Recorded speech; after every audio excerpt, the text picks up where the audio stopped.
Well, Well, I don't. the, I don't even know. I don't even remember what we talked about last week. I don't really remember either. That's why I've got notes. But I can tell you one thing: I just spilled coffee on the desk, so I'm trying to clean up a sugar mess. One thing we got to talk about is, well, as usual, making sure that we're live. I downloaded a new bleeding edge version of our software today, so hopefully everything turns out okay. Well, as it would turn out, that bleeding edge software technology is not disenfranchising. The I'm watching the number climb right now, 7 and Hey, going up and going 17. It's hey, we're popping. double digits. We're double digits. That's good.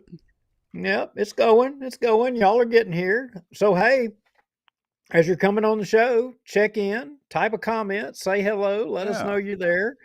Let Helps us us know you to can hear the audio and all that sort of good thing. I'm trying to check real quick and, make sure we're actually live on Facebook. It's always a crapshoot. So hey, Rex, I'm gonna make my wife mad because while we're live on the show, I'm sitting here popping gummy bears. Really? Hey, I Yeah. like I like gummy bears. There's nothing wrong with Yeah, but I really like gummy bears. that. You should see the jug of gummy bears I got. This is I gonna last rem- me to next Christmas. I remember when I was a kid, my uncle had gotten some from some friend of his from Germany or something. It was like when the gummy bears first came out. This was like, back when I was 10 or 11 years old. And I was like, wow, what are these things? He's like, I don't know. I only have one bag of them. And so we had to wait. It was a long time before they actually came out. All right, so I'm making some adjustments to my network, which I should have already done as usual. Let's see. Oh, look, Barry Butler's there. Carrie Siska's there. That's always a good thing. All right, let me Yeah, see, deprioritize that. I'm seeing no comments already. So None? yeah, I don't see any. So You don't see Barry's comment on Facebook and Carrie mm, Siska's comment saying howdy? well, I am not watching or looking at it through Facebook. As you know, like there's a lot of people that watch that are not doing it just through Facebook. Because look, Oh, are you Facebook watching through YouTube? Facebook are the new Nazis. Didn't you Oh, know? well, no, I wasn't aware. Hey, I see Jessica Maddox saying hello, Duke. Yeah, there we go. There's somebody. So yeah, see, Yeah. I can even put some of them up on the screen, like that and like that. So if everybody watching, if you want to know the secret to Facebook, like shadow banning you or getting you out, I can tell you exactly how to do it or to get their attention. All you have to do is make some post, regardless, about Hunter Biden. That's all you got to do. Just with any picture, and they will say that you're some sexual pervert. It doesn't matter. All clothes. All you got to do is just something with Hunter Biden with a picture of him, and they will ding you. That's all you got to do. I am still yet to be banned from Facebook. I've never Well, been in Facebook jail. I'm telling you what to do. You want me to send you a Hunter Biden picture? Do you Uh, need one? I'll send no, you I one, really, and you really, can really try it don't. out. I really, really, You really, you can really try it don't. out. And Kara won't be joining you tonight or us on this show because guess what? Hmm? She's in Facebook jail again because guess Again? She's like there every week. yeah, but guess why? She shared another picture of Hunter Biden. Wait, I have to ask though, why was she sharing a picture of Hunter Biden? I don't know. It was some story or whatever. It's like the only time in the history of me being on Facebook that I've gotten like put in jail was because I shared a picture of Hunter Biden. I had no idea. Hmm. Apparently she's known this and she did it again this week. I guess she was getting too Je- used to being on. Jessica Langley Maddox says, Rex, you are politically correct. These days on my personal timeline, I don't really share as much, but go back in time a couple of years and you might change your comment there just a little bit, Jessica, in my defense of being politically sort of correct. I don't know. What do we have on tap for tonight?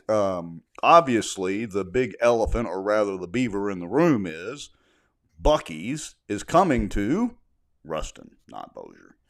So we're going to have to talk about that. It was like blowing up in my news feed and all that sort of stuff. Well, interestingly, I have somebody from out of town around College Station messaging me wanting to know about if I'll have crawfish in April.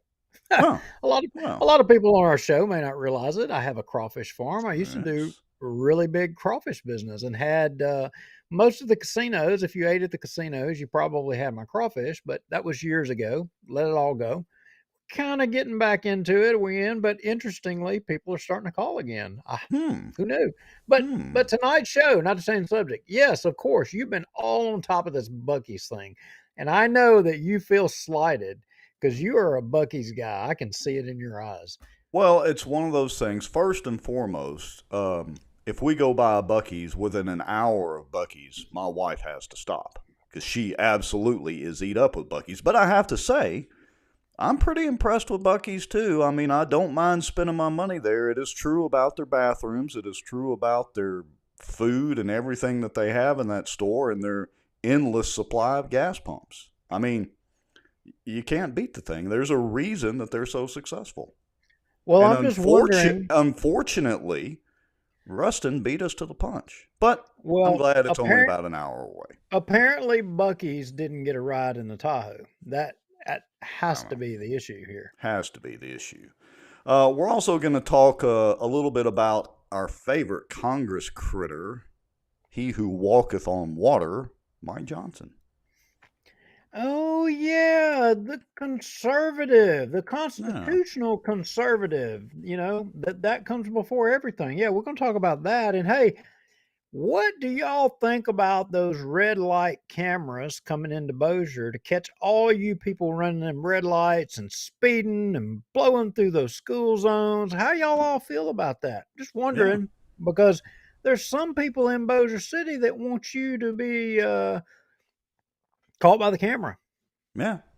It could be interesting. Well, I've got my opinion on it, and I'll save it for the little bit later on in the show. Also, we want to talk about crowdsourcing information requests and just, doing things in general. We talked about this sort of before, so we'll talk about it a little bit more. And also encouraging other people to have a voice. And maybe one of the friends of our show, a former amigo, as a matter of fact, he might be getting a little vocal out there, so we'll talk about that too. And we'll kind of touch on the governor's race here a little bit because there's been Yeah, some happenings this week on the governor's race. yeah, there is, and we would encourage everybody. We're about to go to our countdown and all that kind of good stuff this week. While we're doing that, make sure whether you're watching on Facebook or YouTube, it doesn't matter. Make sure and share this out. Text a friend, tag a friend, all that sort of thing. Because we enjoy having each and every one of you here and commentating, that's a real word, on the show. So let's go ahead and do our countdown this week and our intro, and we will be right back. Just, they feel helpless, they don't feel heard, they have nowhere to turn. In all honesty, we try to lay low a little bit because of the fear that we would not be able to camp there. And I titled it A Shot Across the Bow of the Good Old Boys. Hello everybody. I don't think I've ever done a video before on here, but yeah, I wanted to tell y'all what frustrates me a little bit about permits. The cockroach of the week is, drumroll please, Allie Feaster Smith. We can't be apathetic about what's going on in our state. We have to all pull up our bootstraps and get on top of this. So you're right.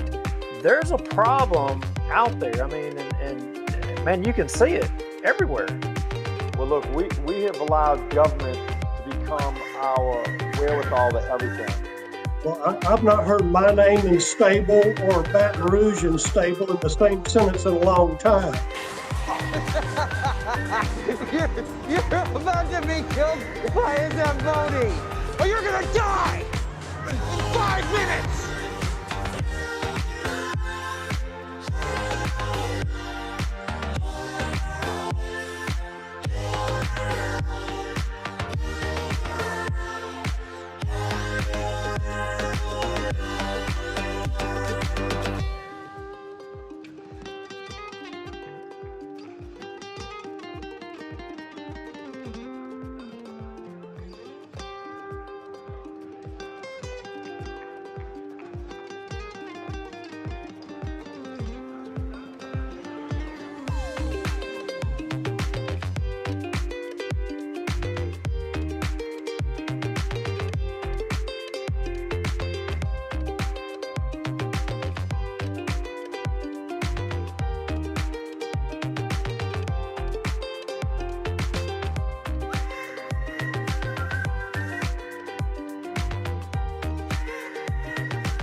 This Bossier Watch live broadcast is brought to you by David B. Womack for all your contracting and construction needs. The Outdoor News, fishing and outdoors for our area. Acadiana Mortgage, over 23 years in the mortgage business. Pelican Training and Consulting is an IWTP customized training provider with over 25 years of success to show for it. Call them for a free consultation today.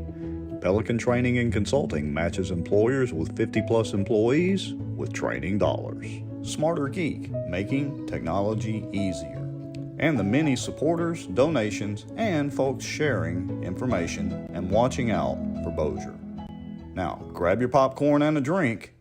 Here we go. And we're back. And hey, right off the bat, I would like to thank, we did have a couple of small donations come in last week, and we sold a couple of coffee mugs. So, How about that? That is awesome. So I just dropped an image. You know, we were kind of asking what was going on tonight. Seemed seemed a little slow. Not as many people. I mean, there's nothing earth shattering that we posted up that we'd be talking about tonight. So Right. I guess that comes with the territory being low. But what is going on tonight? Hey, the Chamber of Commerce Bossier Chamber of Commerce having their annual banquet thing, and Oh, yeah. put a little picture in the comments of the in the folder of the event. Let's see. I just put it in, so it doesn't have a cut number. Okay. Well, let's see. Should show up in a minute. It hasn't shown up yet. Okay. No. Well. Anyway, yeah, there's a lot of people at the Chamber of Commerce. I mean, a lot of politicos, you know, the chamber types, the business people, probably a lot of folks that watch our show. They're there. Yeah. Well, and hey, you got to give Lisa Friday Johnson some credit with the chamber. She's, come on and give us some commentary before and all that and participated in the show. So, give her a little credit where it's due, too.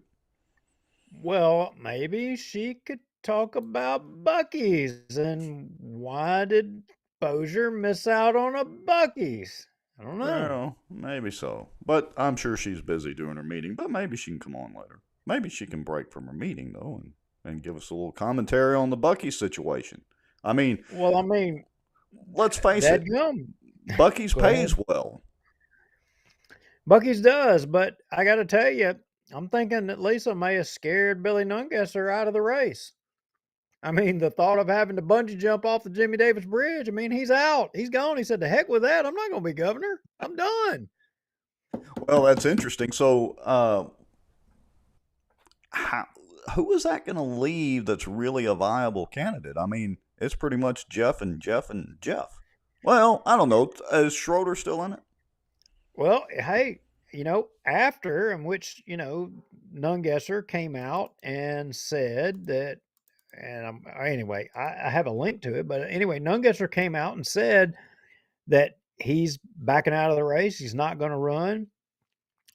Schroeder jumped up and Schroeder said, "Hey, I'm in it. I'm running." Yeah.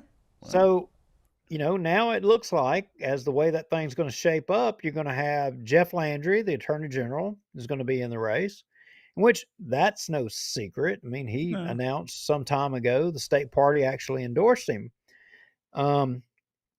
John Schroeder jumped up. John was on our show. And remember, John last year said that, when he made a decision, he was going to, he would end up coming back on the show and he would talk about it. So we need to try to talk to him and see about getting him back on the show. But he has jumped up and told his supporters that he was going to run.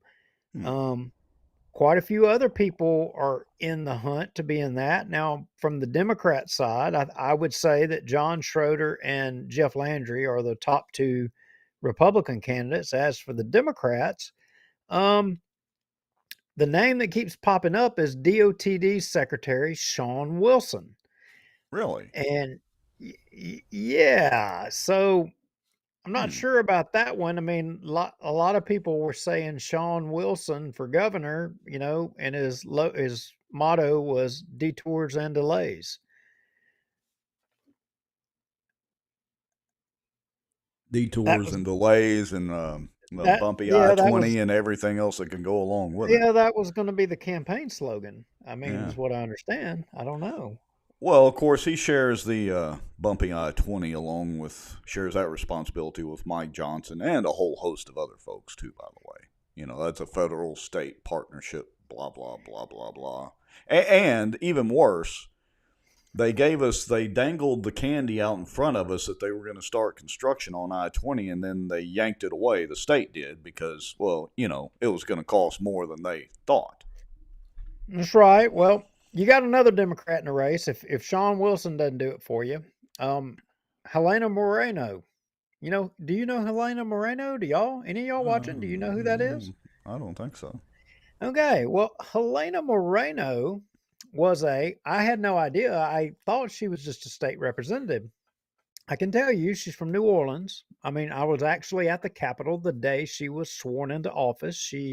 I'm pretty confident it was in a special election. She was elected to the House of Representatives. But I guess she didn't run for reelection, or she ran for the City Council of New Orleans, but I'm told she is the New Orleans City Council president. So, with that alone, I would argue that that is a platform for a statewide race. A lot of people are like, well, wait a minute, you're just a city councilman for one city in the state. How does that get you to a statewide election? Well, I would point you back in history to some statewide races where the city of New Orleans decided statewide races, including David Vitter's race. Yeah, that's true. Well, that's a good point. Of course, and I'd like to sit here and be the cynic and say, well, you look at the, shape and reputation of the city of New Orleans, and there's no way that she could become governor, but stranger things have happened. Yeah, and you've got a few other folks out there that are not as well known as others. You got a state rep by the name of Richard Nelson, who's kind of jockeying about throwing his name. I don't know if it's so much for him about just trying to get his name maybe heard across the state a little bit more, and in that regard, he's successful because we just talked about it. I would feel pretty confident nobody in Bossier even knows who the heck he is. I think Now, I do. Sharon Hewitt, State Senator Sharon Hewitt. Now, Sharon Hewitt is a name that a lot of folks may know. I know it well. She actually helped me on trying to amend the wildlife and fisheries bill that all of you are now paying increased rates and fees. She made an amendment in the Senate Natural Resources Committee for me. The amendment ended up failing, but I will say this: it exposed, some things with wildlife and fisheries and the monies that they were getting, and hat tip to her on that. Yeah. Well, it could end up being interesting. Who else? Is there anybody else? One more little bitty name that's being thrown around, and you may have heard of it before. It's a little guy that happens to be a congressman from, the eastern part of the state. Garrett Graves. Oh, really? Yeah. His name's being cast around. Now, I'll tell you, Garrett is very popular with a lot of the business folk in and around Baton Rouge, but I don't think Garrett has a lot of sway over here in Northwest Louisiana, and he certainly doesn't have any sway in Southwest Louisiana. And arguably, a lot of people define Louisiana in statewide elections north and south. In this case, I really think you ought to be looking at it east and west, because the Acadia parishes and Northwest Louisiana, I would argue, are a Jeff Landry stronghold. All he has to do is get a piece, just a piece of, Baton Rouge and New Orleans, and he's in the driver's seat.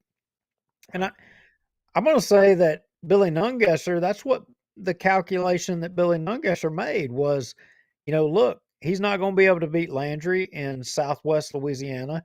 He, at best, could do a draw in Northwest Louisiana with Landry.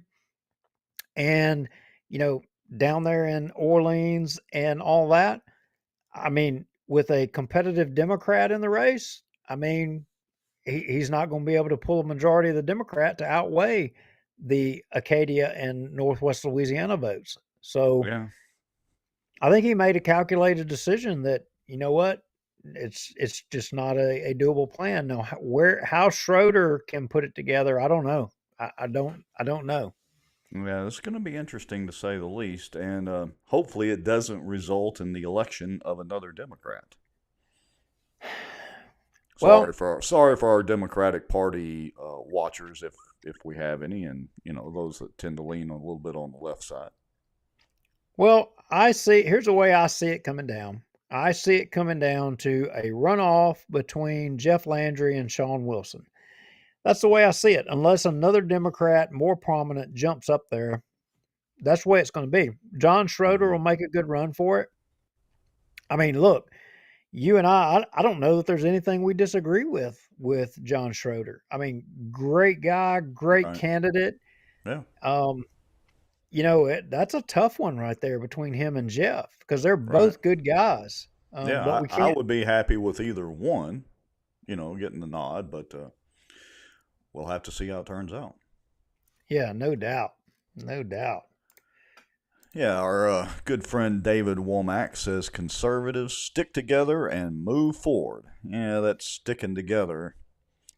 That's a tough one, too, as we've seen on the national level. Wait a minute. Did he not watch any of the, House of Representatives? I'm talking about the U.S. House. Did he not watch any of that with McCarthy?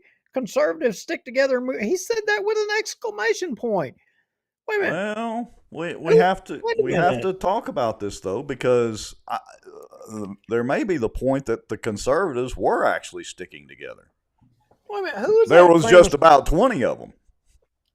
Who was that famous writer that made that quote about exclamation points? People that use exclamation points. Walt Whitman or who was it? I don't know, exclamation point.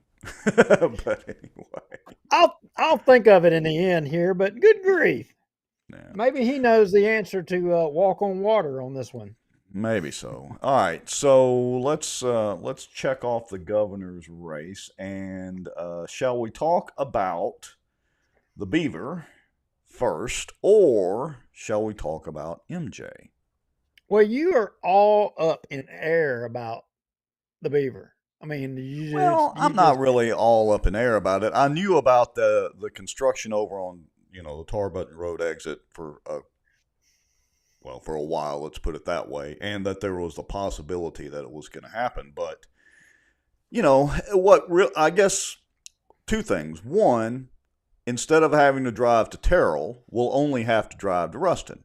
And I could be in Buc-ee's, assuming there's no accident on the interstate or something like that. I could be at Buc-ee's now within 45 to 50 minutes, easy. No sweat. Now, wait a minute. You're telling me that people literally get in their car and drive to Terrell just to go to Buc-ee's? Yes, I am telling you, people literally do that. My wife being one of them. My kids have even done it before.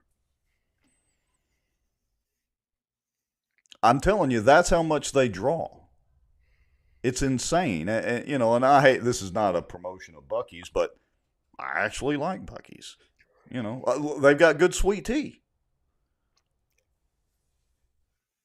Are you in shock? I love your wife and I love your kids, but I'm sorry, I'm not driving to Buc-ee's in Terrell just to be able to go to Buc-ee's. Oh, I don't either. I don't care if they got a good sweet tea or not. If I'm driving by there anyway, okay, I'll stop. But I'm not making a special trip just to go to Buc-ee's. That's, But I get it. You know what? There's something for everybody. And if driving to Buc-ee's to Terrell, if that's your thing, I mean, I get it. Okay. all right. But now you're saying that you're only going to have to drive to Ruston. So that's a good thing. Right. Yeah, I'll drive to Ruston and back. I'll drive to Ruston to go eat barbecue and, every now and then go see a couple of friends of mine. So driving to Ruston's nothing. Wait a minute. You got somebody that agrees. Laura Newbert. She said, yeah, drive to Terrell to go to Bucky's. I'm telling you, people do it. I have not made a trip. To be clear, I have not made a trip myself just to Terrell just to go to Bucky's. I have not done that. I'll stop if we're going by, but my family is not the only one that has done this. Oh, I have no doubt. I have no doubt. But I'm just telling you, I'm not driving all the way to Terrell just to go to Bucky's. I got to have some other reason to go over there. I See do. there, Carrie's backing me up. He said, yes, they do. My wife, Anissa, will drive just to go to Bucky's. See, I told you. How long do y'all hang out there? Do you stay like 5 minutes? You go in there and you get your tea Oh, and no, then no, you no, no, walk no, no. out? And you just It is never a 5-minute ordeal at Bucky's, ever. I don't know what their average customer, retention is. Well, it wouldn't be retention or how much the average time the average customer spends in there. Of course, they've got all those marketing numbers, but it's not 5 minutes, ever. Never, ever. Well, okay. So they're coming to Ruston. Obviously, they're not coming to Bossier. So Tommy Chandler didn't go drive them around in the Tahoe. Obviously, that wasn't on his radar. Lisa Johnson obviously didn't tell them that, hey, we're going to be bungee jumping off the Jimmy Davis Bridge. They didn't tell them that. Right. So, I mean, where did we drop the ball, or what's going on here? Honestly, I don't know. I was listening to Keel this morning, and I always want to say Robert Aaron. Who is it? Mike and McCarty, or whatever they're calling the show now. Anyway, they had the mayor of Ruston on, Ronnie, and he didn't disclose the details yet because they still hadn't finalized the cooperative endeavor agreement, apparently, and the school board over there still had to vote on some issues, and the police jury on some tax abatements or whatever they're going to end up doing to, sweeten the pot. But he did say that the state was not involved, and the state, what is he, marketing guy or whatever the guy's title is officially, he said that the state doesn't actually get involved unless it's an industrial business, that the state doesn't actually get involved in retail. So. Okay, well, then I want to know, if we can get a Bucky's, why can we not get a Crystal Burger over here? Well, I want to know why we can't get a lot of things over here. Let's see. Let me put this screenshot up. Here we go. All right. So Bucky's Travel Center, this is from Lincoln Parish News Online. Bucky's Travel Center will be locating. The council voted unanimously to approve a cooperative endeavor agreement with CSMS Management LLC. Blah, blah, blah. No details of the agreement, nor terms, incentives, or tax breaks the city has promised were revealed. Those details will be announced later. This is a tremendous project. They're anticipating, Bucky's is anticipating hiring like 200 employees. Bucky's usually lives up to its word on the number of employees, and I've never seen a Bucky's when it wasn't insanely busy, ever. All right. Carrie Siska says White Castle burgers. Okay, Carrie, I'm sorry. You can get those at Sam's. They got them in the freezer back there. Oh, really? Womack, tennis courts. I'm sorry. How many people that visit Bucky's do you think plays tennis? I mean, what, 0.5%? Come on now. And you and them exclamation points. Yeah, no kidding. Use a period. Yeah. Let's see. Oh, my mom's on. She says she will certainly drive a couple of hours to go to Bucky's and definitely go to Ruston. Jackie, hope I say this right. Jackie Coral Morales, she says, or she's asking, was Bossier in the running at some point? Well, that we don't know. But we've known that Bucky's has been expanding for a couple of years now. I mean, they've got one in Georgia now and all that, expanding outside of Texas. So the real question is, why wasn't Bossier in the running? Look, they have been looking. It's not a question mark at all. In fact, Rex, it was maybe a month or two ago, I heard there was some deliberation about maybe a Bucky's coming off of I-49 in North Caddo Parish, up there north of Shreveport and Bossier, way up there. So you would think if they were rooting around, they probably would have considered Bossier or I mean, maybe. Now, Now, Ronnie did say on the interview with Keel this morning that the anticipated traffic on I-20 is about 10,000 cars less than the Terrell location, which is off of Highway 80 up there. Of course, Highway 80 is 6 lanes up there or whatever it is. But anyway, but he said when you add in 167 traffic and then Highway 33, which heads up to Farmerville traffic, they're about a mile or two away from the exit, but people will certainly exit a mile or two to go to Buc-ee's, and that actually puts them exceeding the Terrell location traffic. So it'll be interesting. Let's see what Mr. Cheatham here says. He says Ruston is beating us to the punch on several things lately. Buc-ee's was looking at land in Houghton, would have been a good catch for Bossier Parish. Very interesting. Were they looking at that spot right off the south side of 20 where they've got all that cleared land right there, Shane? Do you happen to know? Okay, yeah. hey. So for David Womack, he quit using the exclamation point. So David, with that said, since you stopped using the exclamation point, the famous writer I was referring to was Mark Twain, and Mark Twain wrote, "One should never use exclamation points in writing. It is like laughing at your own joke." That was the quote I was trying to think of. I will have to remember that. I'm also sharing, and this was shared by Lincoln Parish Online. This is a school board memo that was shared out. And apparently, let me see, I've got this in the notes. Let me make sure I get this right. There are apparently the school board over there in Lincoln Parish is trying to use part of the Louisiana pilot program, which is payment in lieu of taxes program, which is more flexible than the infamous ITEP program, which is mainly just industrial tax abatements or whatever it all is. So anyway, they're looking to use that in conjunction with the city and then the police jury over there as some more incentives for Buc-ee's.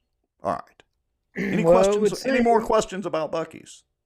It would seem that they are being very proactive over there in Ruston, and we may have to reach out over there and see what they got going over there and share it with Bossier, so we could get to being proactive over here. Yeah, let's see. I wanted to show one more thing. This is a screenshot. I'm not sure how up to date this is, but of course, Buc-ee's has these up for those of you that have been. You've seen these up in Buc-ee's and around. They actually pay pretty good. I mean, like, their car wash manager or something makes $115,000 a year. I mean, it's insane. So they actually do. Yeah, they pay well.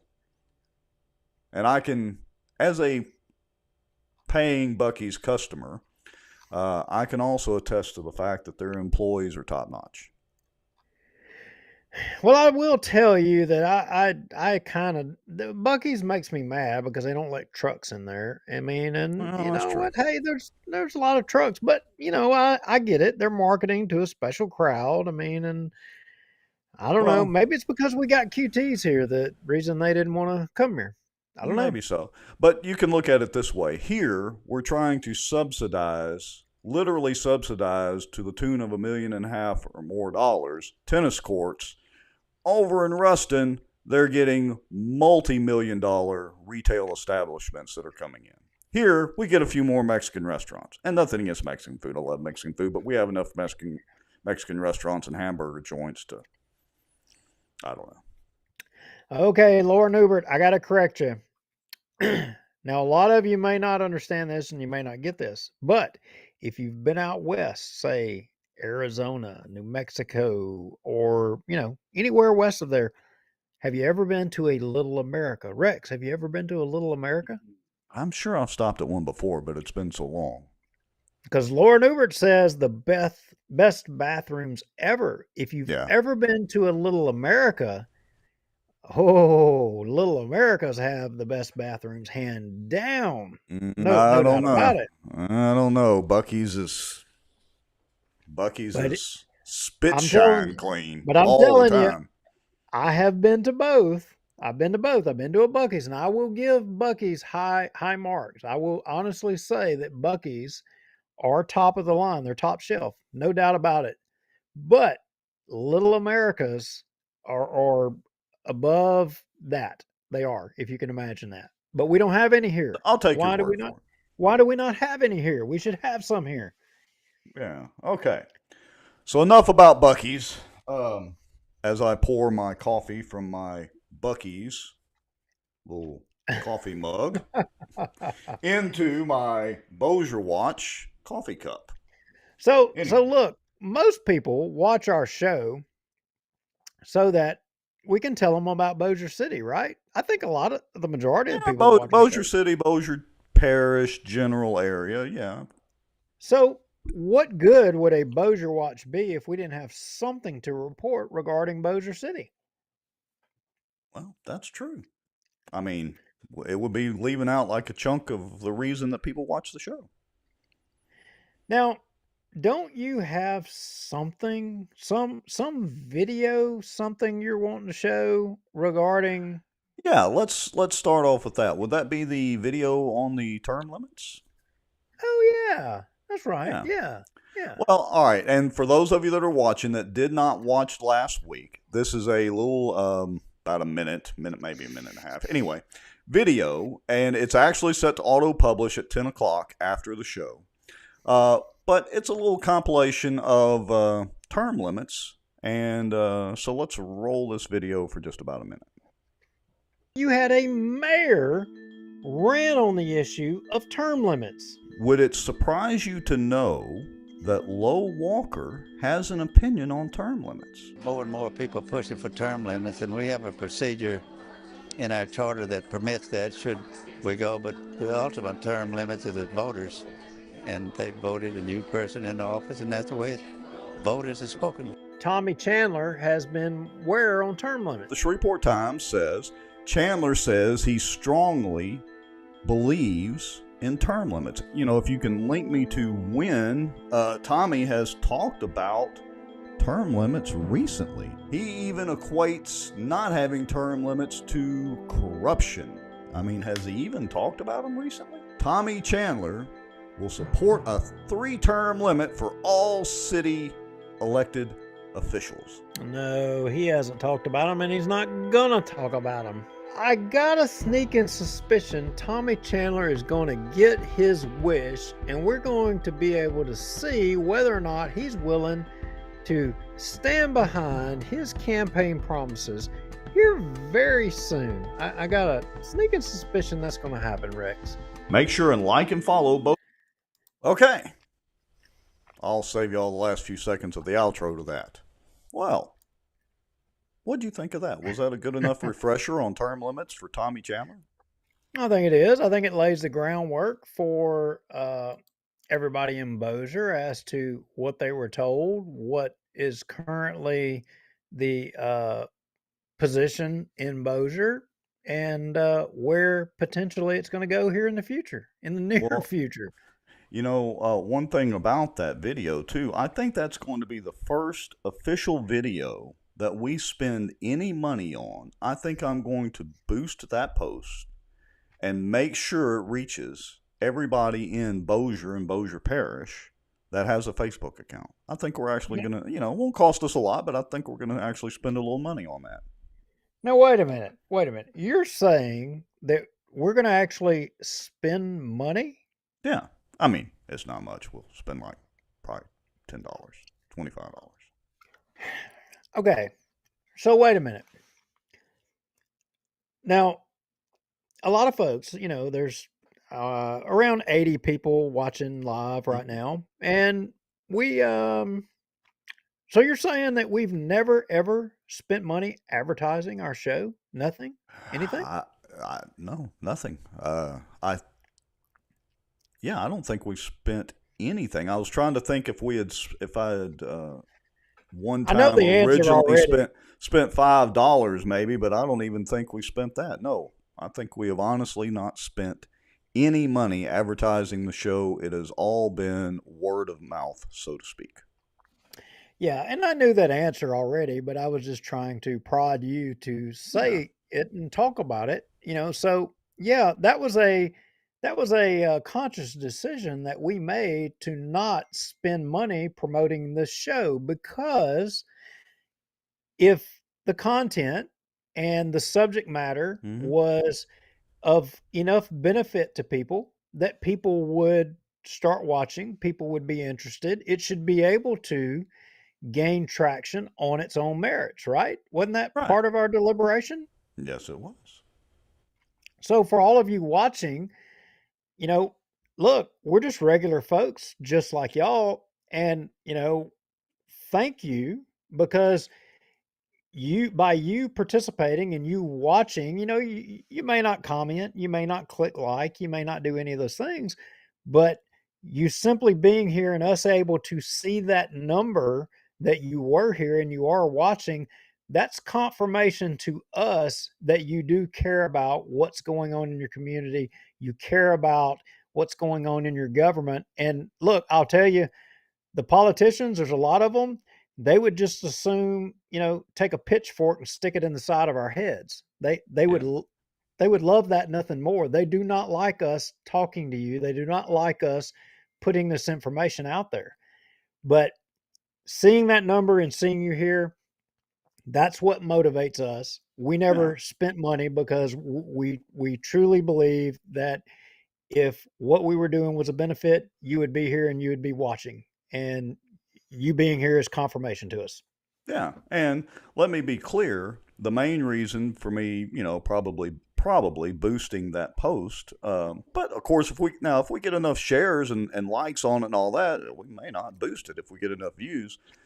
But the main reason for doing that is not really to promote Bossier Watch or, promote us as much as it is to remind Tommy and the voters of Bossier City what he ran on, because apparently he's forgotten. I hadn't heard him mention term limits one time since then. Somebody correct me. No, he's not. He has forgot. But we are going to remind him, and we are being very coy, folks, because there is another shoe to drop in the very, very near future, and it's kind of been in the works. And we've got somebody that's not affiliated with Bossier Watch. They watch all the time. There's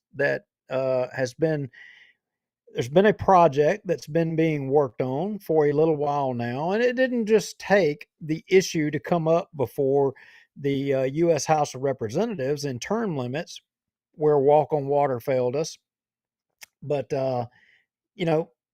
it's been a subject of discussion, and it's coming. And I'm thinking that maybe next week, Rex, we will be able to go all the way with this conversation on term limits next week. Well, that sounds interesting. A good little teaser there. And look, folks, so, there's a lot of things where we say, we're working on it and trying to put information together, and it'll be next week or whenever it'll be, because this stuff really does take time. Look, right now, how far behind are we on public information requests to the city? Not us being behind. Charles, no, not Jenkins. us. Yeah, and okay, Laura Newbert, gummy bears. I am eating gummy bears. My wife is not here. She's at the chamber event, schmoozing with all the people that, probably they might normally be watching our show, but that don't like us because we're talking about them. But she's there. So I'm able to eat gummy bears on live shows. I don't have to worry about her, giving me hell about it. You're going to make me go run to the store and buy some gummy bears. I love gummy bears. Hey, there's a Buc-ee's in Terrell. Gummy bears. Yeah, I could run over there and run back real quick.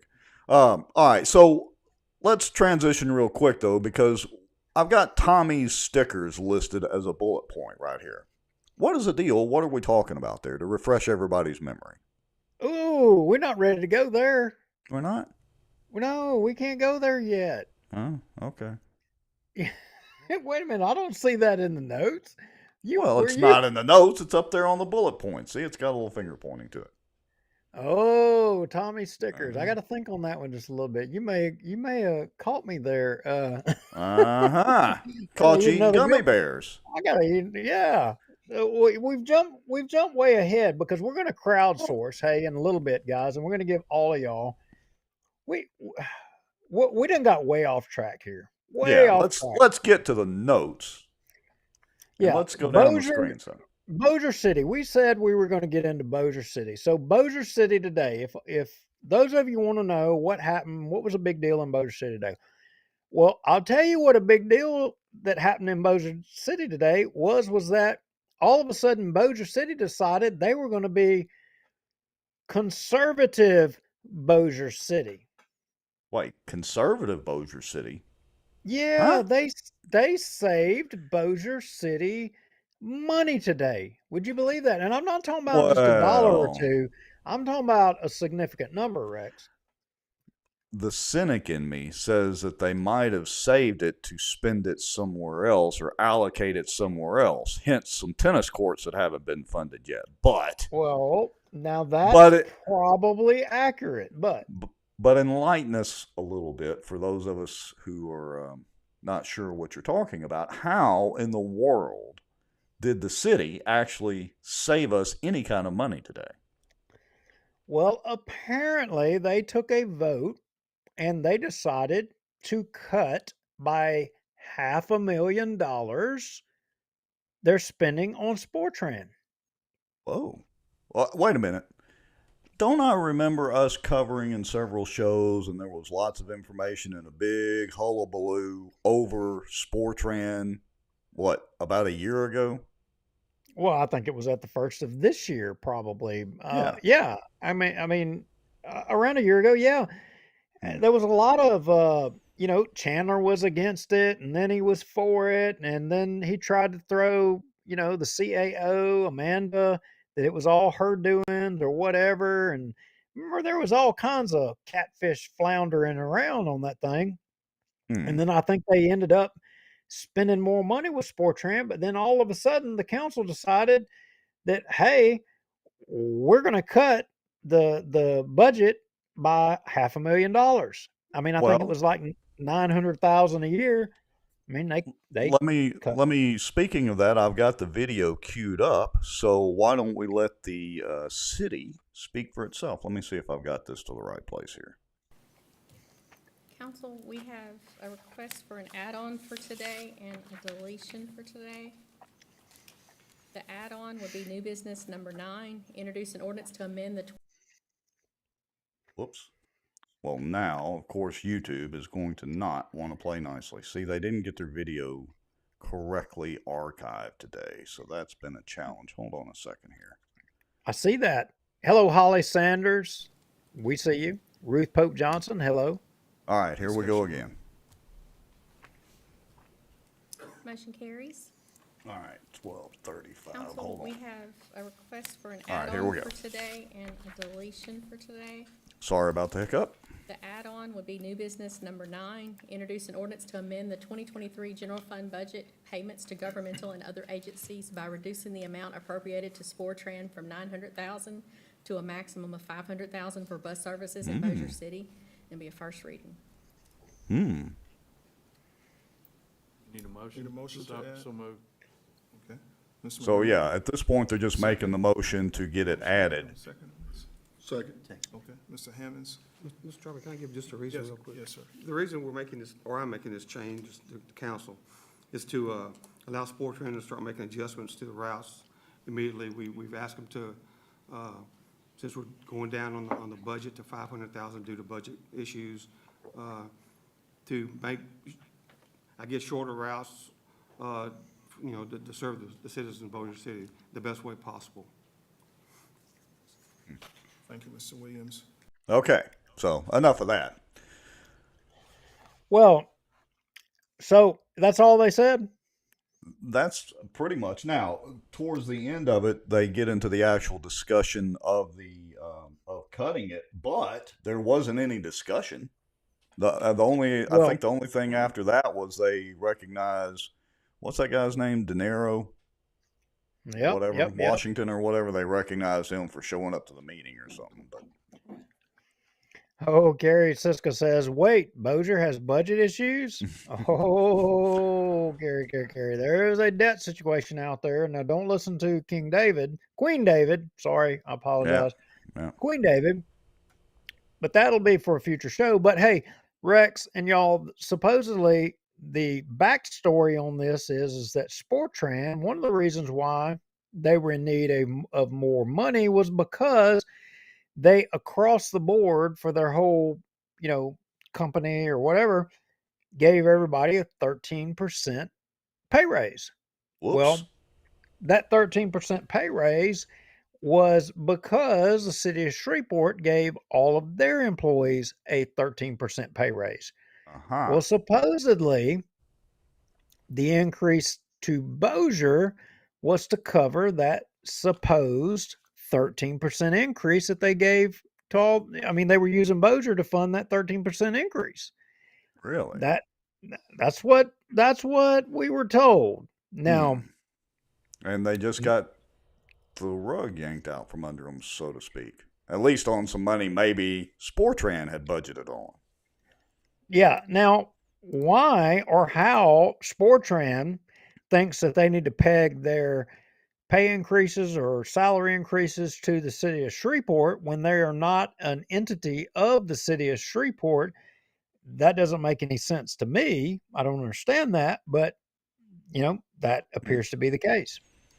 All right, so just to save y'all having to listen to some more of the stuff, I fast forwarded to the vote, and just so everybody knows, it motion carried 7-0 to introduce the ordinance to amend or reduce the amount appropriated to Sportran from $900 down to a maximum of $500. So their potential maximum, let's rephrase that, got reduced by $400,000.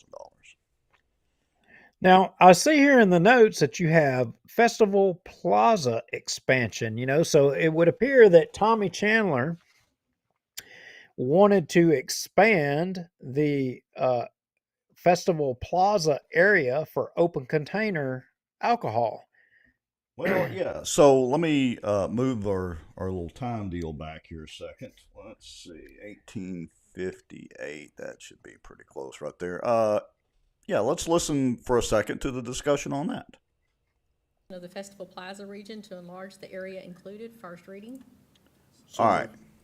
So what they're doing, just to give you the quick rundown, is talking about expanding the Festival Plaza area to include the snow cone place. I didn't write the name down of our little shop down there, so that she can sell snow cones, as Jacobs put it, liquored up. Wait a minute. Are we talking about daiquiris? Basically, yeah, frozen drinks. And so people can walk around with them as open containers while they're down there at Festival Plaza, because you can't do that anywhere else, unless you're at risk of being issued a citation and arrested. Why don't we gotta say snow cones? I mean, because that just cheap. That's got to be something coming out of the mayor's office, so we can sell snow cones. Let's listen. Hold on. There's a discussion about selling them to children Motion too. made by Mr. Hammonds and seconded by Mr. Smith. Mr. Maggio, would you like to give us a brief on that? Oh, yes. The downtown where Bojack's is, right across the street, is the ice cream snow cone place. And, they want to have the liquor there. So I said, okay. So to bring more business down there and help people out, I thought it was a good idea, and they appreciate it. And, downtown Bossier, East Bank District, it's growing fast. And traffic, it's a good thing having Bossier. When there's that much traffic, that's money for Bossier City. And tax dollars. So I'm not so sure it was Tommy. I'm not so sure that he wouldn't be in favor of a Buc-ee's. Is this taking it where eastbound you will be able to go all the way to? Is it going all the way to? I think you're right. All right. I think you're right. I mean, so was it Maggio's idea or was it Chandler's idea? I think it sounded like it was Maggio's. Kayla Larkin says, wait, you mean to tell me we haven't been supposed to be walking around with a drink down there? You can in the district. What they've got to do is expand the district to include the snow cone stand. Boy. Julie Ferris says expand. I'm biting my tongue. All right, let's listen some more. I got the car parking lot for Red River Chevrolet, or is it just right behind it? Right behind it? In that alley right there. That alley? Yes. Okay. Yeah. The alley goes through. So I want to get up to 2245. Let me jump up there because there's just showing where the expansion is. Chris asked a good question.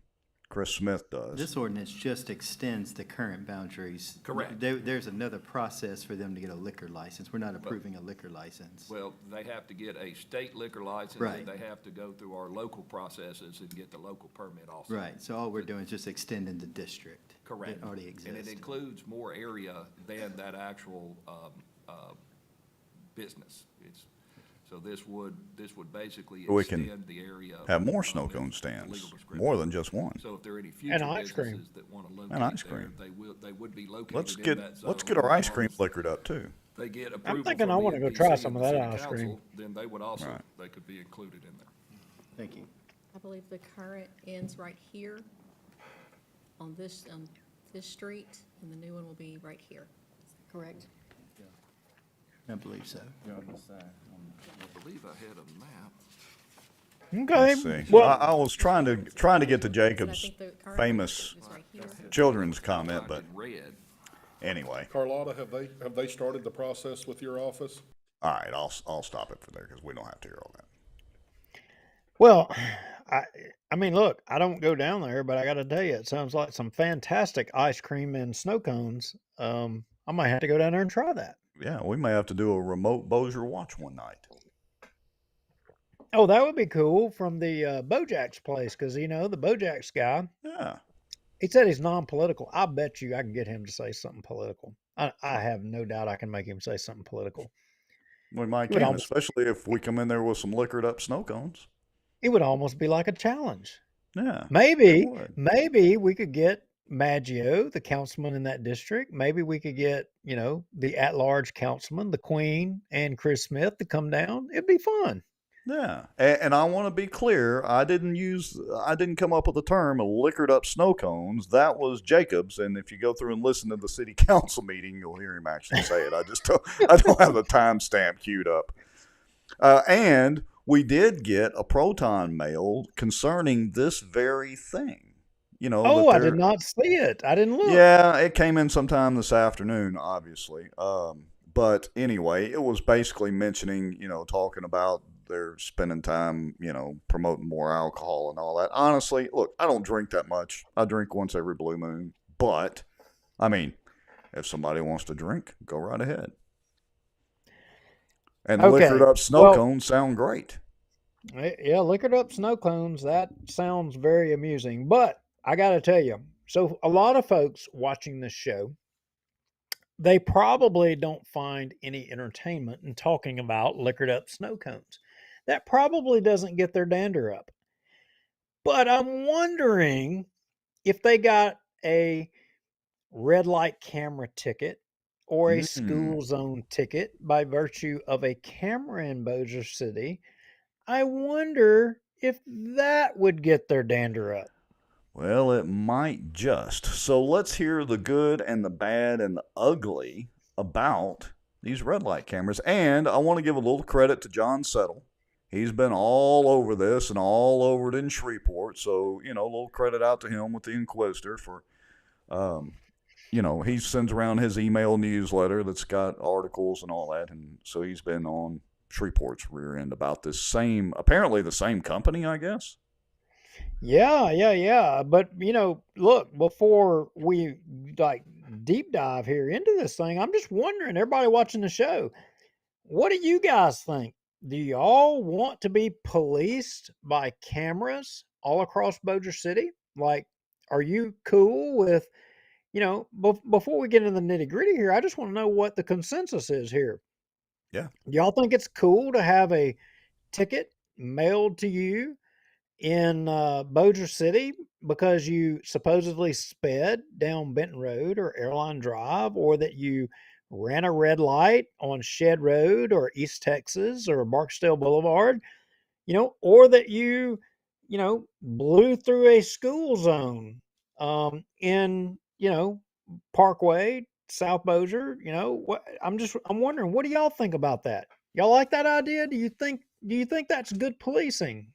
Well, I got to say, the Benton Town Happenings Facebook group has people post all the time, taking pictures of license plates and people blowing through the red light up there at Linton Road and all sorts of things. Maybe people will be happy with be happy with the red light cameras.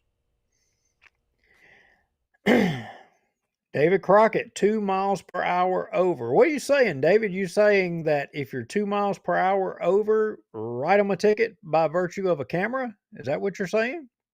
Yeah. Let's see. Concerned BC citizen says, I've not a problem with it. Michael Ferris says, Big Brother, a la George Orwell, I'm against traffic cam tickets. Jimmy Richardson, I like that. He said no. Ruth Pope Johnston asks a good question, says, don't they require front plates, which we would incur costs for in order for them to work? I think once you blow through there, it'll take a picture the other way and get the rear plate. But that's a good question. Well, as you know, that most all of the intersections around Bossier Parish, there are plate readers, but they don't like read you coming through the intersection. They read you as you go through the intersection. If you look at it, it's catching you going away, and they're logging. Every time your vehicle, they're patterning you everywhere. I mean, well, I don't know. What's your opinion? I mean, I'm not for them. Not at all. And I don't generally speed. If I go 5 miles an hour over the speed limit, that's a lot, actually, for me. My kids are on me all the time, so I drive like grandpa these days. No, I'm not in favor of it either. I mean, look, is there people that, drive erratically? Is there people that maybe this could catch or whatever? Yeah, but I see too many problems with it. And you being the tech guy, I would expect you would be kind of like getting all up on me about this. But you showed cut two. For me, I always kind of look at it a little bit deeper than that. I think it was Rex, maybe a year and a half ago, you and I did a little bit of discussion on the plate readers, and we did a little research. Right. Mm-hmm. And the problem with the plate readers was that every day you guys going through an intersection, your plate is read. So every day you go to work, your plate's picked up, and a company that, if the parish contracts to them, which we haven't done the thorough research on that, but what I found, or what we found in a lot of other, places, was that these plate readers, they were logging your activities every day, Monday through Friday, Saturday, every day of the week. They're logging it. Right. All of that data is going to a database, in some faraway town, city, wherever, all being compiled, and everybody knows everything about and can pattern you and your lifestyles, the whole 9 yards. Do you like that or do you not like that? Is it good or is it bad? And I can make the argument that if they, the mysterious they, wanted to pattern your lifestyle, then they absolutely could. But I agree with you that having these red light cameras and camera readers just makes it that much easier for they to do it. And the problem is, it's bad enough if the government is going to be the they, but when the they is a private organization, being the capitalistic pig that I am, I can see this as a marketing ploy gone awry. Okay, now to say that they is a government organization and that, the information is utilized for private benefits, you're making a distinction between the two. So is there actually a distinction between government and private? I'm going to say a no. government-private partnership. I'm going to say no, there's not, because a cooperative endeavor agreement. If you take the position that you trust the government, you really do think walk on water walks on water. You're one of those people. You believe that. Oh no, far from what I believe. But back to the red light cameras. No, I'm not in favor of red light cameras, and I don't know. I think the majority of folks that are posting on here, if I'm reading their posts correctly, they're not in favor of it either. If I'm reading correctly, there's a lot of good content here in what people are posting. Right. But the reason And Rex, if you want to peruse through some of those comments for some of the good comments, Yeah. the reason I'm against it, it's not based on whether it would be a good police tool or whether it wouldn't. No, I don't like Big Brother. No, I don't think that, at this point in time in our country that the government is on your side. In fact, I think the government is against all of us. I believe that it's not Yeah. working in all of our best interests. This is a bad idea. And why is it a bad idea? It's not a bad idea because of my distrust in government. It's a bad idea because this has been a failure. And we don't have to look very far except for right across the bridge in Shreveport to see how this is a failure. Who in Bossier City decided it was a good idea to try to get Blue Line Solutions or this red light camera company in Bossier City? Who thought that was a good idea? That should be the question that all of you should be asking. Who thought this was a good idea? Yeah, let me flip screens here. Hold on just a second. Let's see if that's the one. Yeah. Yeah, That's so right, Michael Ferris. This ain't government motors on this hat, baby. All right. So let's see. Is this the article that you wanted me to show, the KTBS article? It is. Okay, It so is. let's hit play and let's listen to this for a second. KTBS 3 right here. Oh, we got to go through their commercial. Blast it. We'll mute that for a second. Hold on. They had 30 a seconds. really good report on this, so that's why we Here we want go. to show you this. They were kind of on top of it. Here we go. Well, the company that has sent tens of thousands of speeding tickets to drivers in school zones in Shreveport this fall is making a tweak after evidence shows innocent drivers have been ticketed. That is what came out of this hearing, where 16 people contested their tickets before an assistant city attorney. Some brought video evidence showing that flashing lights in some school zones come on a couple minutes late. Have video evidence that proves that your lights are malfunctioning, that the lights do not start flashing until exactly 2:02. Larry Griffin, along with Robert Hanna, both brought video evidence. They argued that normal speed limits were still in effect when they went by the schools, and that led a police officer who testified and the hearing officer to dismiss tickets for 9 of the 16.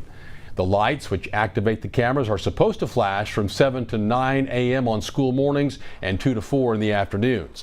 After the hearing, Blue Line Solutions, which is the company behind those cameras, they gave KTBS a statement reading in part, "In an abundance of caution, we are going to start our enforcement at 3 minutes after the top of the hour until we have confirmed with city engineering that our times are synced."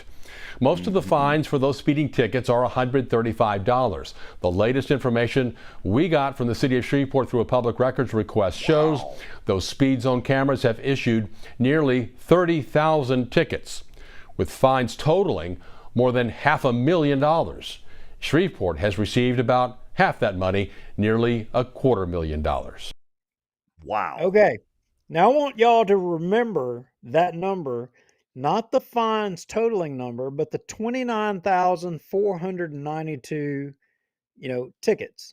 29,492. I want y'all to remember that number.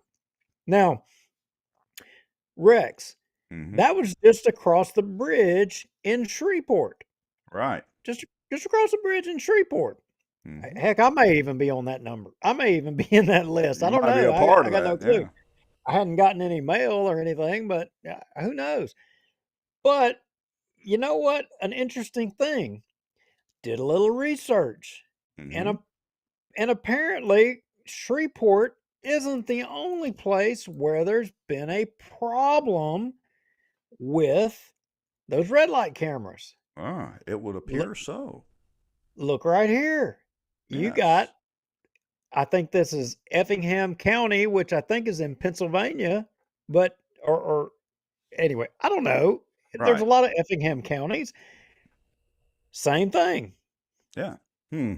Same company too, or just speed cameras in general? Same company, but wait, not, this isn't the only place. Guess what? there's another report from another place, another city and a town. And in this case, this same company actually settles a class action suit against them, because their system was writing tickets wrong. Wow. Now, Has agreed to pay $175,000 to settle claims made against the speed camera company, according to Dan Law founder and former Ohio Attorney General Mark Dan. Doesn't seem like they have the greatest of track records. Now look, this was just a simple search on a Google search on the internet here. Any of you guys, you can do this. Y'all go Well, and I have to remind you, though, according to Queen David, we don't shop around, Duke.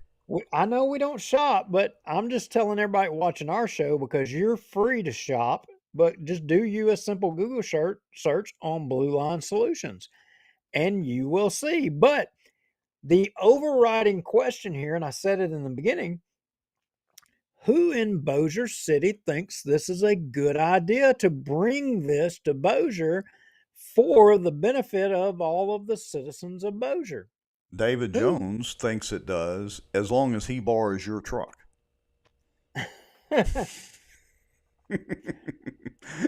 I also want to bring up a comment from Laura Newbert. She says, I guess I'm going to have to update my company policy to cover this.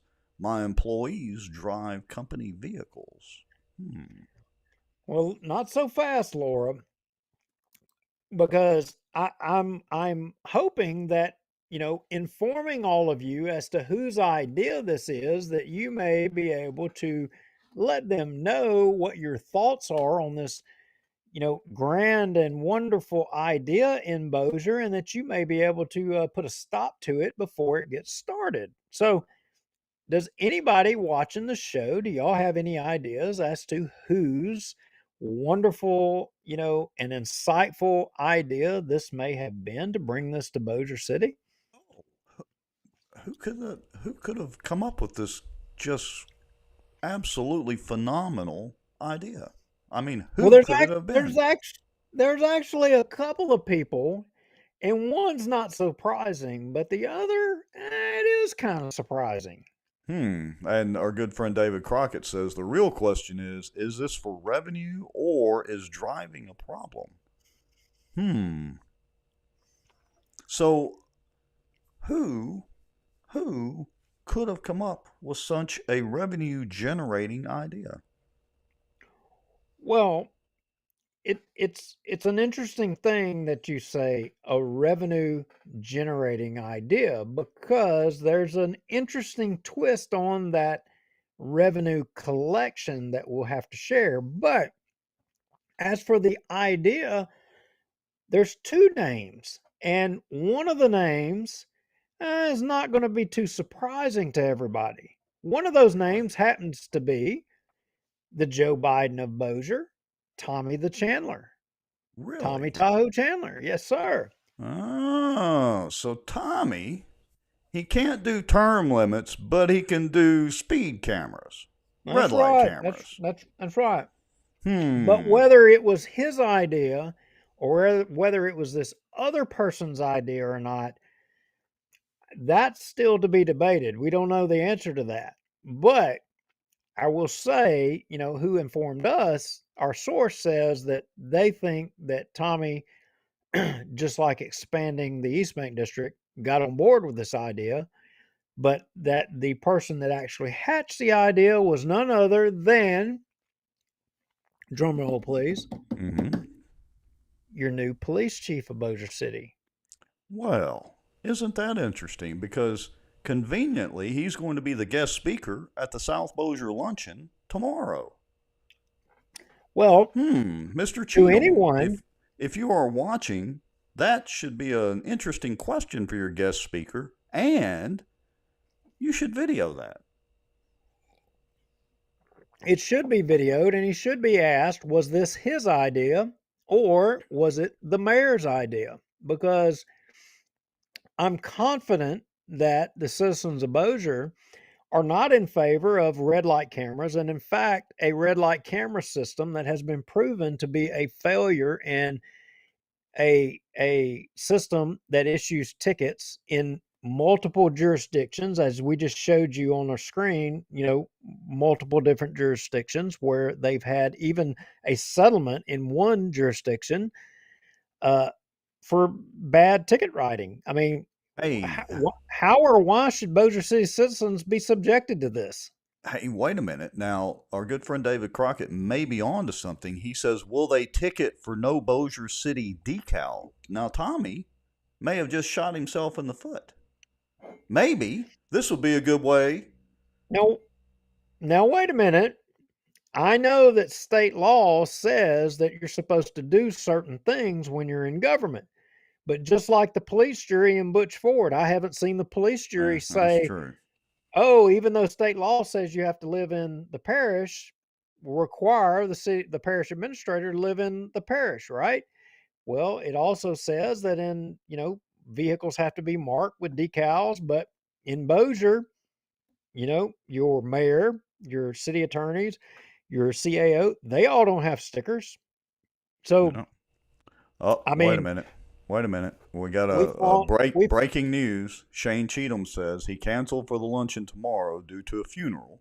So we'll hope to have him in February. All right, everybody, don't forget. We'll remind you. We need to ask him when he comes to the luncheon. That was his idea. Well, I mean, look, Chief Hagan, he is welcome to come on the show. We would love to hear about policing in Bossier. He's welcome to come and address that himself. The mayor, he's welcome to come on the show and address that himself. I'll say this.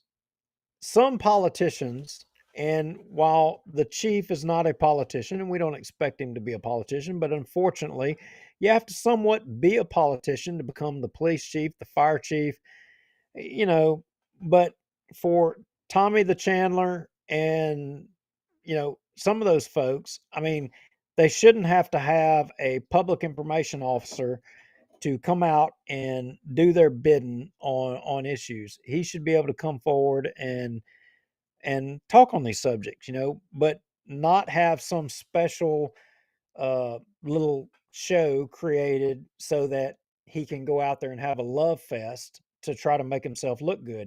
He should be able to come on a show like this, accept criticism, and answer tough questions. Tommy, where you at?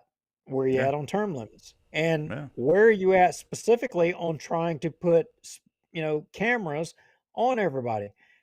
I got a question. What if that camera catches your Tahoe coming through town with somebody who is not you driving it and a non-employee of the city driving it? I'm wondering what will you do? Will you have that thrown out? Will you get a former judge to, pull a little favor up in Benton to get that taken care of? How does that work? I mean, that's by all means, interesting. come on the show and tell me I'm crazy. Tell me I'm lying. Tell me I'm not, that I'm just making that crap up. Tell me that ain't something that happens. Putting some comments up on the screen, and also I put the legal notice back up on the screen as well, because as a reminder to everybody, they're going to have the city council is going to have a workshop to hear a presentation from Blue Line Solutions concerning their speed enforcement cameras. And that's going to be January the 17th, so next Tuesday at 1 o'clock p.m., of course, in the middle of the afternoon. So if you don't like the idea of these red light cameras, and you don't like the idea of the same company that's had a class action lawsuit against them being in charge of that, then you need to be there at the City Council chambers next Tuesday, 1 o'clock. Okay. Kaylee Larkin put a shot across the bow. She says, ask the district attorney's office. Now, a lot of you may not realize what she's talking about, but what she's talking about is a non-employee of the district attorney's office wrecking a district attorney's office car into a bayou. Not just wrecking, drove it off a bridge. Drove it off a bridge. How it didn't kill him is a miracle in and of itself. Well, I would imagine he had been to the expanded East Bank district and was bulletproof at that point. But that's a speculation. There's no. He was prototyping the snow cones, the liquored up snow cones. He may have been. That's comedy there. No, that's not. We don't know that. But yeah, we're just speculating. Yeah, we're just joking. Anyway, who knows? So anyway, the mayor and the police chief, it was one of those two people's hot, fresh ideas to put cameras on all of y'all in Bossier City to write you tickets by way of cameras. Y'all should press the mayor and the police chief. I mean, maybe this is the new policing in Bossier City. Maybe this is the new public safety for Bossier City, is to write you tickets that you may or may not dispute, or you may or may not actually have committed a crime. I don't know. I mean, there's a track record, and we presented just right here in a simple search 3 different places where people were getting tickets that they weren't due tickets. It wasn't right. That there's problems, and somebody, either the mayor or the police chief, is wanting to bring this to Bossier City. So all you police chief defenders, y'all jump on out here, throw a shot at us. We're good. We're strong. I mean, the proton mail, it still works. Y'all can attack us. You can send us your hate mail. You can send us criticism. That's fine. But hey, Rex, the good news for everybody, here's what I want you to know.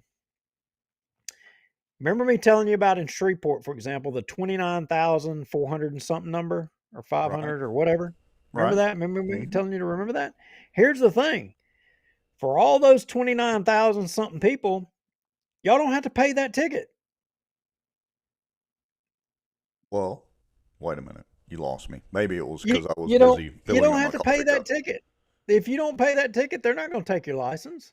No, but are they going to report to credit agencies? How is this going to work? What they do. Supposedly, as the story goes, what Blue Line does is they don't go after your license or anything like that. What they do is they file on your credit report. That's what they do. So think about this. If they're going to file on your credit report, that means that almost 30,000 people in Shreveport are taking a hit on their credit. They're going to slowly, over time, start diminishing the credit of the whole city and all of its occupants. Over time, you're just going to steadily start beating down their credit over time. Before long, our interest rates in Shreveport and Bossier are going to be astronomical. We'll beat the national average. But they saved $400,000. Who needs inflation? We got Blue Line solutions. But they saved $400,000. Don't forget. Oh, wow. Oh, yeah. Public safety at its best. What a deal. Oh, now that would be fun. That would be, I guess it would be like Thelma and Louise, because, David Jones says he'll be a folk hero if he goes through every light in your truck, Duke. And Carrie Siska says he wants to ride. So who's Thelma and who's Louise? Okay. Gotta know. David, I'll tell you what I'm going to do. I'm going to go put insurance on a vehicle. I've got a bunch of different cars that I don't even have insurance on. I don't drive them. They're just, I'm going to go put one on specifically for you, and you drive it. Carrie Siska is going to ride with you, and I'm going to be in the back with a mask on. Now, and I'm just going to ride with you, and I'm going to video it. And you can run everywhere in town. We got to have video. Yeah, and you drive it, you get the tickets, or well, no, they'll mail the tickets to me. I mean, it sounds like a plan. And then we can all go to Tahoe Tommy's office, the Joe Biden of Bossier, and we can have a debate with the city attorney, the CAO, and the police chief on whose ticket it actually is. That'd be fun. That'd be fun. And Bossier Watch could put a public information request in for the meeting. Yeah, that'd be great. And we could stop by and get some liquored up snow cones while we're at it. Not the person driving, of course, but the passengers. Yeah, but that'd still be open container, right? It'd still be open. Not if we stay inside the district. Yeah, that's right. Well, hey, All right. so we beat around the bush about walk on water a little bit. Right. Shouldn't we get to walk on water? Yeah, we may as well. Let me change my little cute little pointer things around here, and let's do this. So I was I guess I'll kind of start it off, and then we can roll with it from there. So I was listening to Keel this morning, and went back through the replay of the discussion with He Who Walks on Waters, justification or conversation with them about the Kevin McCarthy Speaker of the House situation. And I found something that was a little interesting about that. So I'm going to play this little clip. It's not very long. It's about a minute long, of MJ and what his position was on the Kevin McCarthy deal. And I want to get your take on it, Duke. You had 20 of the so-called holdouts, some of the conservatives, some of my closest friends and colleagues, held out because they wanted to get these rules changes. And that turned out to be a very healthy process for the long run. It's great for the country because we've got some really important reforms to the rules and the procedures. And some of these are changes that I've been advocating since I first got to Congress in 2017. So the process looked messy, as everybody says, reminds us all democracy is messy. We know that. You saw it on vivid display last week. But we got it in place now. We're ready to go. The rules changes are great. They're going to help the country. And in the end, it would have all been worth it. And I think it will be. All right. So you heard what he said. He's Mr. Pro. These rule changes are great. He's been trying to do that since he got in Congress. Really? Did he ever vote with the block of 20 that were holding out, that were against McCarthy? Did I miss something? No. Did he side with them? Did he get up and give one of his eloquent, silvery tongued speeches about how great he thought these rules changes were and that they were holding out to make sure these got in place? No, Walk on Water was never there to stand with those folks. He didn't stand. The constitutional conservative never did stand on principle, not one time. He stood with Swamp from beginning to end.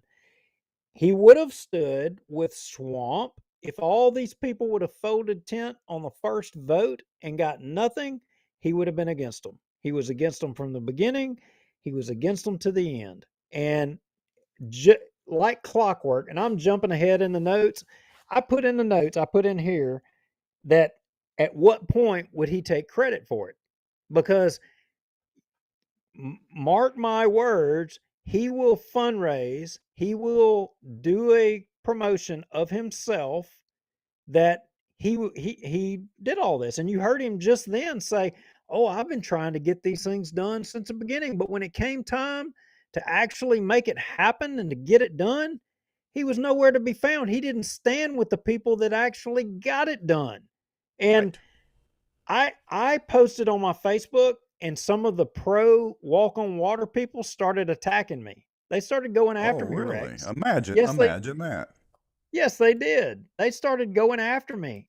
And one of the things was the McCarthy thing.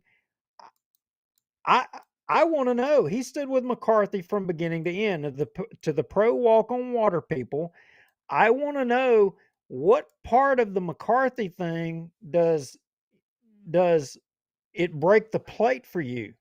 I mean, a lot of them, let's talk about Ukraine, So McCarthy is a staunch supporter of Ukraine. Okay. So for those folks, I respect that. If you want to support Ukraine, I get it. Russia's bad. I'm not saying Russia's good. You're saying, they say Russia's bad. I'm not saying they're good or bad, but what I am saying, everybody has a right to defend themselves. But what I would say to the people that are, no matter what, Russia's bad and Ukraine's good, okay, this is what I would say to them, Rex. I'd say, well, what about the Azov regiment? Are you good with that? Because obviously Kevin McCarthy is all good with Ukraine and the Azov. And for a lot of y'all watching, if you don't know what Azov is, The Azov Regiment is an old regiment, and Rex, if you go to cut 4, the All right. Azov Regiment is an old regiment of the German Nazis, and they profess about against minorities and the white race and all that crap. They're That's what they stand for, and your government, is all supporting. That's what we're sending all of our money over there to support, is this stuff. Wait a And minute. And this is, I'm going to take us deviate from the path for just a second. So the same government and the same people that say Trump is anti-Semitic are supporting this, basically, by extension, with our tax dollars. Is that what you're saying? that's right. So, Okay. and you saw, and I don't know where's it at. I gotta find it. But you saw Kevin McCarthy. He's a big Ukraine guy walking around with his Ukraine emblem on the floor of the House, and Mike Johnson stood with him right there all the way. So is Mike Johnson supporting Azov? I mean, he stood with that. So, you know, I'm just wondering. Oh, and here comes some of the. It dinged up here and notified me that one of the people that was attacking me on Facebook are kind of going after it on this, but they haven't addressed this. I posed this question directly to them on my personal Facebook page. Are they in support of the Azov battalion or regiment, or do they support this? I mean, and none of them would respond to it. They didn't address it. They just glossed over it. In fact, one person that was, arguing on this, they started attacking them, calling them Russian trolls, Russian bots, and this person is no more Russian or a troll or a bot than they're not at all. In fact, they're a longtime Northwest Louisiana resident, and in fact has been a teacher in our local area, a highly respected person, and people in our community, their thing is to start attacking them as being pro-Russians, and it's not that at all. Are we in support of white supremacists in the Azov battalion or not? Democrats formerly were against them. You see this post right here where they were, but now Scalise, Mike Johnson, Kevin McCarthy, they're all on board with this. Send them more money. Send them more money. Anyway, I beat that to a dead horse. My, what a tangled web we weave. And that's the problem. And I'd just like to point out the hypocrisy of it all, because in one breath, MJ will, sit there and criticize Democrats and criticize liberals for doing this and doing that, but they turn around and do the same thing. Literally. I mean, the same thing. Absolutely. It's just a different side of the coin. Well, that ain't the only thing. So what else about Kevin McCarthy? Why else, was, say, all of the people opposing Kevin McCarthy? What were some of the other potential reasons? But Mike Johnson was fine with continuing to support Kevin McCarthy when the true conservatives were opposing him. Well, I mean, it's said that, he raised all this money to support Republican candidates. Well, I would contend that he raised a lot of money to support swamp candidates, or candidates that supported continuing the money scheme, the money tree deal.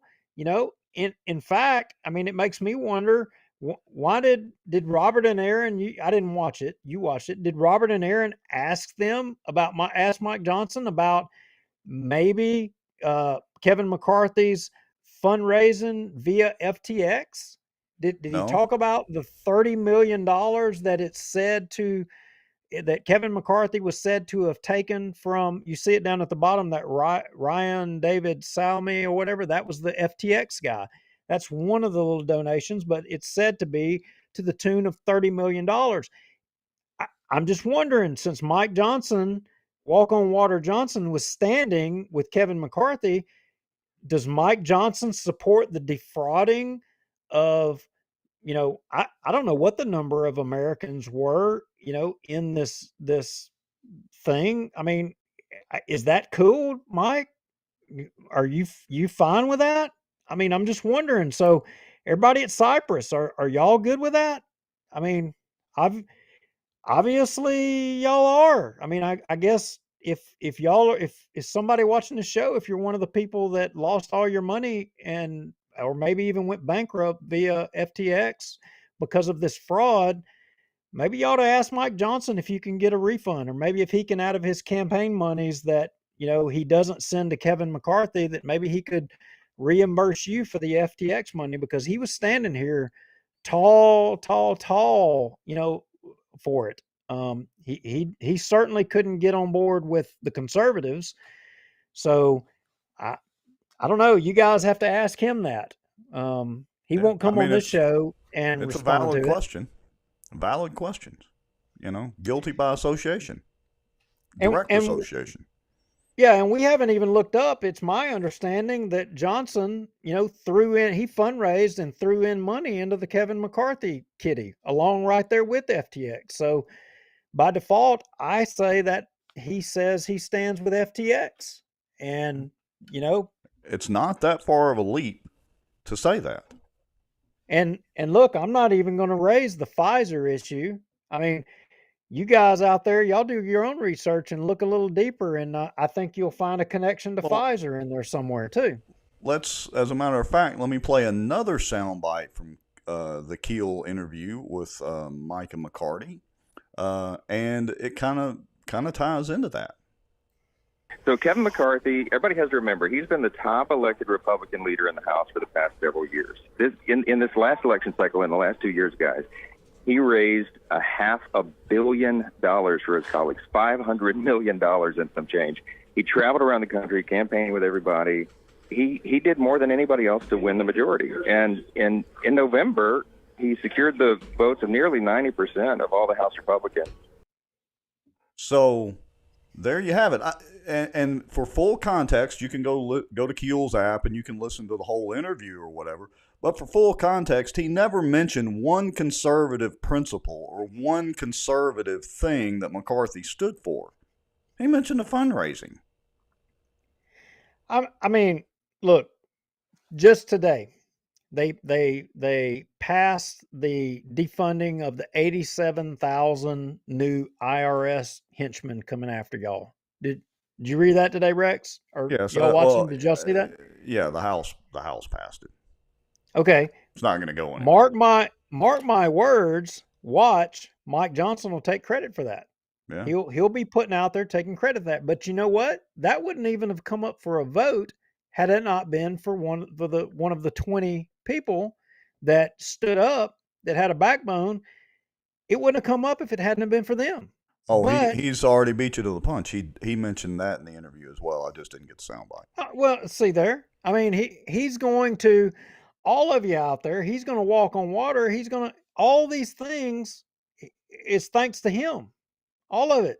And the truth of the matter is, when it come to,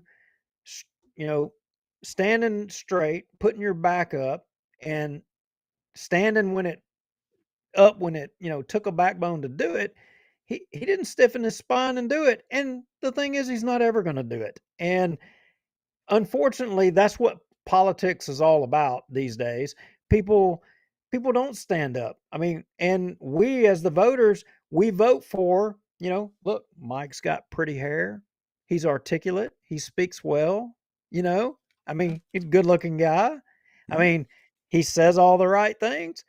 That's what you vote for. That's what you vote for. And look what you got. You've got another squishy guy who's fallen the way of the swamp, who's, going to do what's in his best interest, not what's in your best interest. Because when it came to standing up with those 20 showed you what it took to stand up. He didn't stand with them. He wasn't there. No, not at all. Not at all. All right. Well, Mr. Lowry, what else shall we talk about tonight? Because I think we've thrashed MJ around enough for tonight, maybe. MJ told me one time.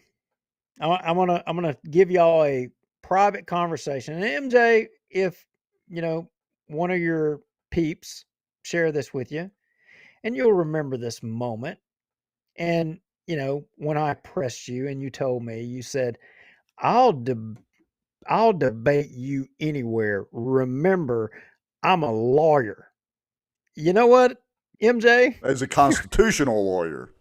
And you're welcome to come on this show and let's finally have that debate, because we never was able to have that debate. In fact, the closest we ever came to a debate, I mean, was whenever I tried to censure Ryan Gaddy for supporting John Bell Edwards over David Vitter, and you opposed me. I know everybody watching, you're like, what? Wait a minute, what did he just say? What did he just say? Oh, yeah, that's right. When Ryan Gaddy was supporting John Bell Edwards against David Vitter, I made a motion because Ryan Gaddy was the vice chairman of the Bossier Parish Republican Executive Committee. I didn't think it was right. I made a motion to censure Ryan Gaddy, and it failed. The reason it failed was because of Mike Johnson and Richard Ray. They wouldn't support it. A little The bit conservative, of inside baseball.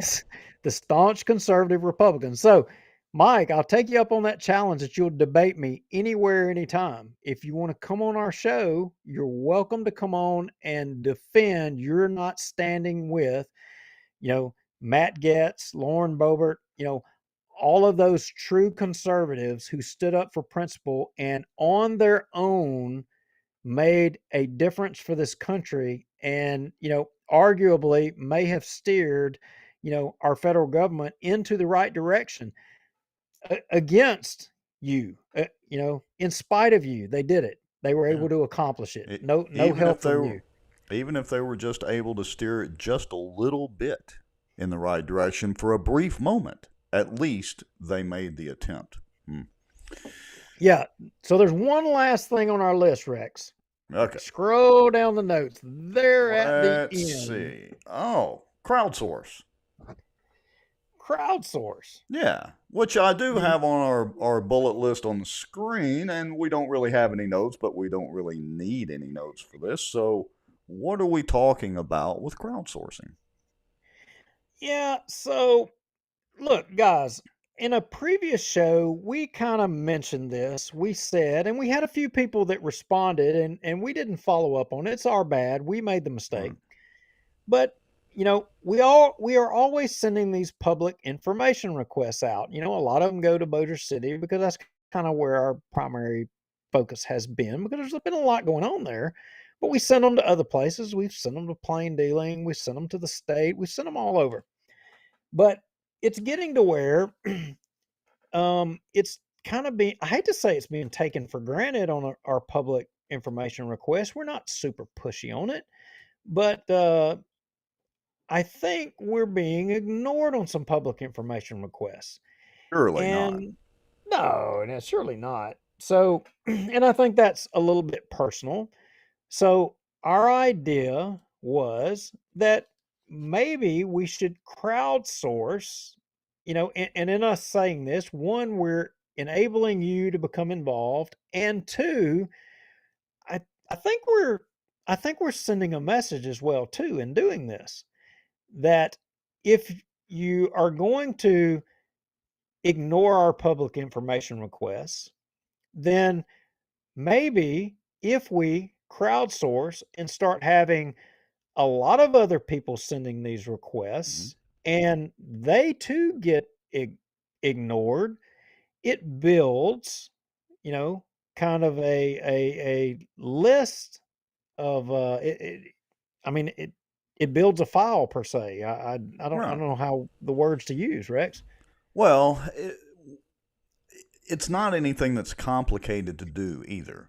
All right. So a lot of people think, public information request or, whatever, that those are real difficult to do. We've actually posted a template, but look, it can be as simple as just typing an email and asking for some information. I mean, you don't have to follow a certain form, to be honest.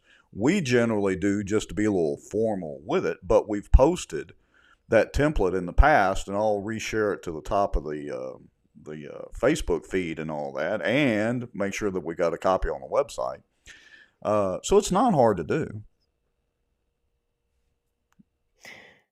Okay, so what we want to share is for folks that want to participate, if you want to do a public information request for us, email us at bossierwatch@gmail.com, and we will send you what we want you to public information request. We'll send you who to send it to.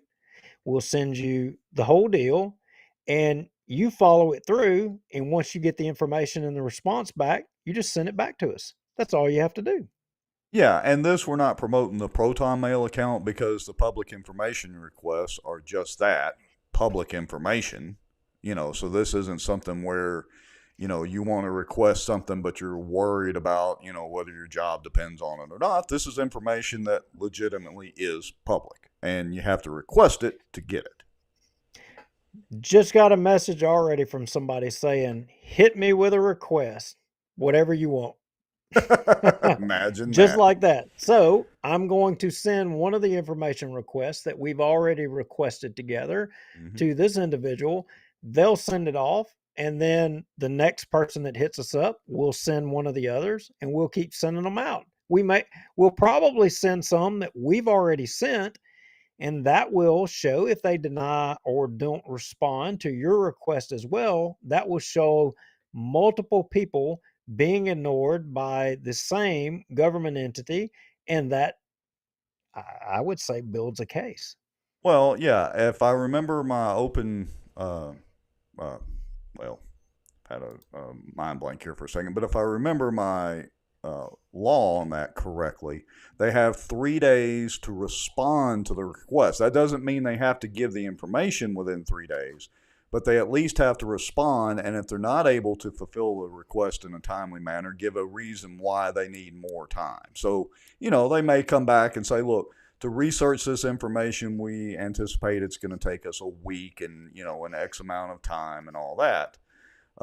So that doesn't mean that you get it back immediately. There is a little bit of leeway in the law for those that have to fulfill the request of the information.